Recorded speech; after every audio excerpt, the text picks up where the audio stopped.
Thrissur Pooram കലക്കലിൽ ADGP MR Ajith കുമാറിനെ വെട്ടിലാക്കി മന്ത്രി K രാജന്റെ മൊഴി. പൂരം അലങ്കോലപ്പെട്ട സമയത്ത് ഫോൺ വിളിച്ചപ്പോൾ കിട്ടിയില്ല. പ്രശ്ന സാധ്യതയെന്ന് മുന്നറിയിപ്പ് നൽകിയിട്ടും നടപടി സ്വീകരിച്ചില്ലെന്നും മൊഴിയുണ്ട്. DGPയുടെ സംഘം അടുത്താഴ്ച MR അജിത് കുമാറിന്റെ മൊഴിയെടുക്കും.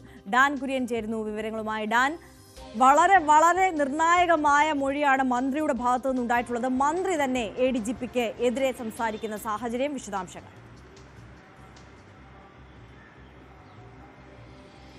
സംസ്ഥാന പോലീസ് മേധാവി ഷെയ്ഖ് ദർബെ സാഹിബിന്റെ നേതൃത്വത്തിൽ നടന്ന അന്വേഷണത്തിലാണ് കെ രാജന്റെ, റവന്യൂ മന്ത്രി കൂടിയായ കെ രാജന്റെ മൊഴി രേഖപ്പെടുത്തിയത്. ഈ മൊഴിയിലാണ് നേരത്തെ പോലീസ് മേധാവി സമർപ്പിച്ച റിപ്പോർട്ടിനെ ശരിവെക്കുന്ന തരത്തിലുള്ള പരാമർശങ്ങൾ ഉൾക്കൊണ്ടിരിക്കുന്നത്. അവിടെ എടുത്തു പറയുന്ന കാര്യം, അന്നേ ദിവസം റവന്യൂ മന്ത്രി കൂടിയായ താൻ ഈ പ്രശ്നങ്ങൾ അവിടെ ഉണ്ടാകാനുള്ള സാധ്യത കണക്കിലെടുത്ത് MR അജിത് കുമാറിനെ പലതവണ ഫോണിൽ വിളിച്ചിരുന്നു.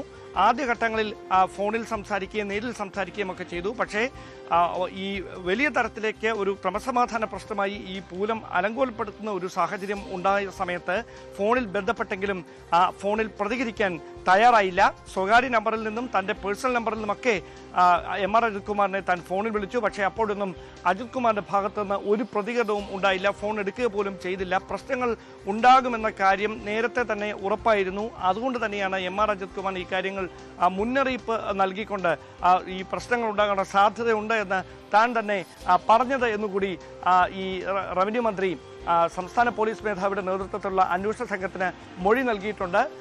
DGP ഷെയ്ഖ് ദർബെ സാഹിബ് ആദ്യം നൽകിയ റിപ്പോർട്ടും റവന്യൂ മന്ത്രി ഇപ്പോൾ നൽകിയിരിക്കുന്ന മൊഴിയും ഒരുപോലെ വന്നിരിക്കുന്ന ഒരു പശ്ചാത്തലത്തിൽ MR അജിത് കുമാറിനെ പ്രതിരോധത്തിലാക്കുന്ന തരത്തിൽ തന്നെയായിരിക്കും ഇതുമായി ബന്ധപ്പെട്ട റിപ്പോർട്ട് കൈമാറുക എന്നാണ് സൂചന. ആ റിപ്പോർട്ട് അടുത്തയാഴ്ച സംസ്ഥാന പോലീസ് മേധാവി മുഖ്യമന്ത്രിക്ക് കൈമാറുമെന്നാണ് അറിയാൻ കഴിയുന്നത്. ഡാൻ, അതെ, നമുക്കറിയാം തുടക്കം മുതൽ തന്നെ പലവിധ വിവാദത്തിലും കേസുകളിലും ഒക്കെ MR അജിത് കുമാറിനെ സംരക്ഷിക്കുന്ന തലത്തിലുള്ള നടപടിയൊക്കെയും സർക്കാർ തലത്തിലുണ്ടായി. ഇപ്പോൾ മുന്നണിയിലുള്ള മന്ത്രി തന്നെയാണ് ഇത്തരത്തിൽ വലിയ വിമർശനം ഉന്നയിച്ചിരിക്കുന്നത്. ഈ ഘട്ടത്തിൽ ഇനി ഒരു സംരക്ഷണം ഒരുക്കുക അത് അസാധ്യമായിരിക്കുമല്ലോ.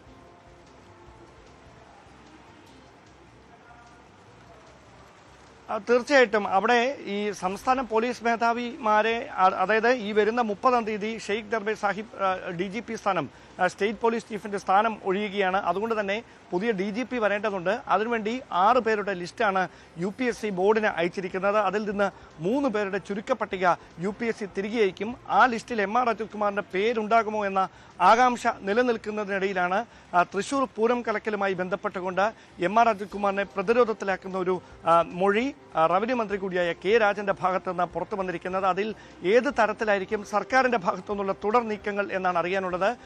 ഇത് പരാമർശിച്ചുകൊണ്ട് MR അജിത് കുമാറിനെതിരെയാണ് ഈ റിപ്പോർട്ട് സംസ്ഥാന പോലീസ് മേധാവി ആഭ്യന്തര വകുപ്പിന്റെ ചുമതലയുള്ള മുഖ്യമന്ത്രിക്ക് കൈമാറുന്നതെങ്കിൽ മുഖ്യമന്ത്രിയുടെ ഓഫീസിന്റെ നിലപാടായിരിക്കും ഈ വിഷയത്തിൽ ഇനി നിർണായകമായി മാറുക. തീർച്ചയായും ഡാൻ കുര്യനാണ് വിശദാംശങ്ങൾ നൽകിയത്.